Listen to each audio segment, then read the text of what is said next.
أعوذ بالله من الشيطان الرجيم.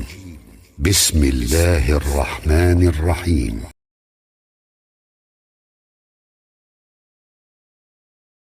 حضرت صلی اللہ علیہ وآلہ وسلم پر وحی کا ابتدائی دور اچھے سچے پاکیزہ خوابوں سے شروع ہوا۔ آپ خواب میں جو کچھ دیکھتے وہ صبح کی روشنی کی طرح صحیح اور سچا ثابت ہوتا۔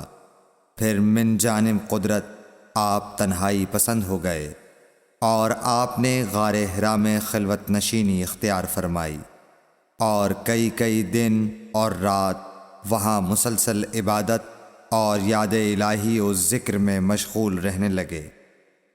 جب تک گھر آنے کو دل نہ چاہتا توشہ ہمراہ لیے ہوئے وہاں رہتے۔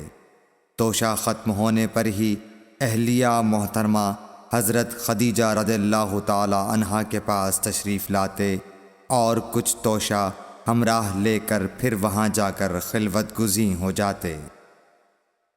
یہی طریقہ جاری رہا یہاں تک کہ آپ پر حق منکشف ہو گیا اور آپ غار حرا ہی میں قیام پذیر تھے کہ اچانک حضرت جبرائیل علیہ السلام آپ کے پاس حاضر ہوئے اور کہنے لگے کہ اے محمد پڑھو۔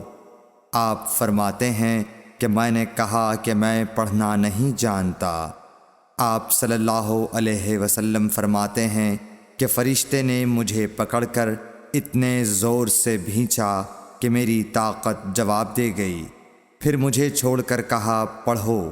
میں نے پھر وہی جواب دیا کہ میں پڑھا ہوا نہیں ہوں۔ اس فرشتے نے مجھ کو نہایت ہی زور سے بھینچا کہ مجھ کو سخت تکلیف محسوس ہوئی۔ پھر اس نے کہا کہ پڑھ۔ میں نے کہا میں پڑھا ہوا نہیں ہوں۔ فرشتے نے تیسری بار مجھ کو پکڑا اور تیسری مرتبہ پھر مجھ کو بھینچا۔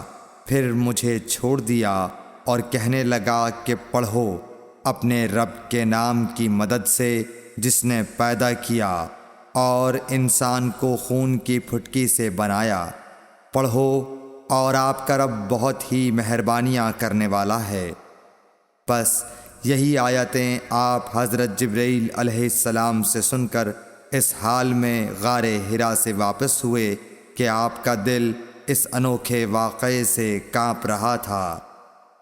آپ حضرت خدیجہ کے ہاں تشریف لائے اور فرمایا کہ مجھے کمبل اوڑھا دو، مجھے کمبل اوڑھا دو۔ لوگوں نے آپ کو کمبل اوڑھا دیا۔ جب آپ کا ڈر جاتا رہا تو آپ نے اپنی زوجہ محترمہ حضرت خدیجہ رضی اللہ تعالی عنہا کو تفصیل کے ساتھ یہ واقعہ سنایا اور فرمانے لگے کہ مجھ کو اب اپنی جان کا خوف ہو گیا ہے۔ آپ کی اہلیہ محترمہ حضرت خدیجہ رضی اللہ تعالی عنہا نے آپ کی ڈھارس بندھائی اور کہا کہ آپ کا خیال صحیح نہیں ہے۔ اللہ کی قسم آپ کو اللہ کبھی رسوا نہیں کرے گا۔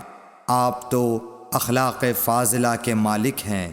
آپ تو کنبہ پرور ہیں، بے کسوں کا بوجھ اپنے سر پر رکھتے ہیں، مفلسوں کے لیے آپ کماتے ہیں، مہمان نوازی میں آپ بے مثال ہیں اور مشکل وقت میں آپ امر حق کا ساتھ دیتے ہیں۔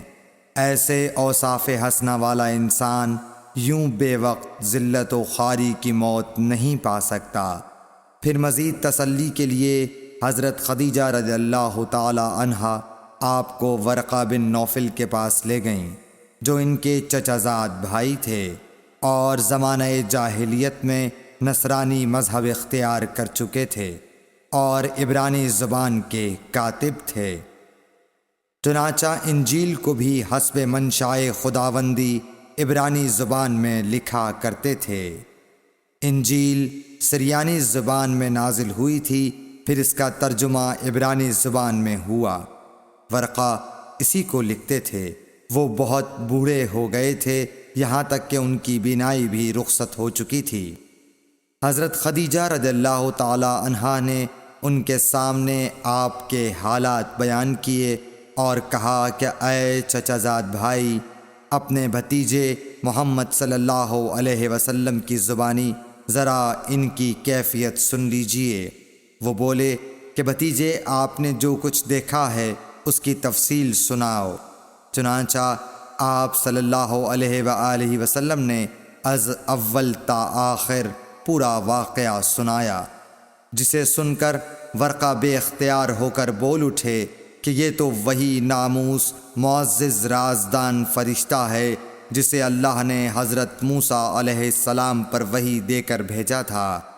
کاش میں آپ کے اس عہد نبوت کے شروع ہونے پر جواں عمر ہوتا، کاش میں اس وقت تک زندہ رہتا جب کہ آپ کی قوم آپ کو اس شہر سے نکال دے گی۔ رسول کریم صلی اللہ علیہ وآلہ وسلم نے یہ سن کر تعجب سے پوچھا کہ کیا وہ لوگ مجھ کو نکال دیں گے، حالانکہ میں تو ان میں صادق و امین و مقبول ہوں۔ ورقہ بولا، ہاں یہ سب کچھ سچ ہے، مگر جو شخص بھی آپ کی طرح امر حق لے کر آیا لوگ اس کے دشمن ہی ہو گئے ہیں۔